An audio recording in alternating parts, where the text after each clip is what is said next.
بس ما الناس دايما محتارة كيف تعرف الألوان المناسبة لإلها وكيف تعرفها. شوفي يا رشا، موضوع الألوان معقد جدا.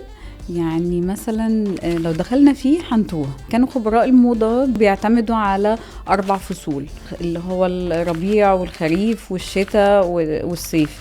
بس بعد كده لقوا ان دوت مش شامل كل انواع البشرة، فقرروا ان هم يقسموهم ل 12 فصل. 12 فصل؟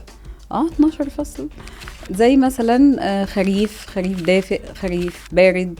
وكمان بقوا بيعتمدوا على 3 حاجات تانيين مهمين، زي مثلا لون العروق سواء كان أزرق أو أخضر، ولون العينين، ولون البشرة. طب بس ما في أي إشي مثلا أداة أو تول ممكن تساعدنا نعرف شو الألوان اللي بتليق لنا وشو الألوان اللي ما بتليق؟ في ويب سايت مهم قوي وسهل، هيوفر على الناس كل الحاجات دي، اسمه colorwiz.me. ده بسهولة هتقدري ترفعي صورتك عليه وتيجي بالماوس كده تحددي لون الشعر، لون البشرة، لون العينين، وهو هيطلع لك دايرة الألوان كلها، وكمان هيطلع لك الافويد كولر اللي انت تجنبيها فيما بعد. طب إذا كان اللون المفضل لإلي هو هذا الافويد كولر اللي لازم أبعد عنه، ممكن إني ألبسه؟ البسيه بس ما تكتريش منه، يعني يفضل ان انت تلتزمي بالألوان اللي تليق عليكي.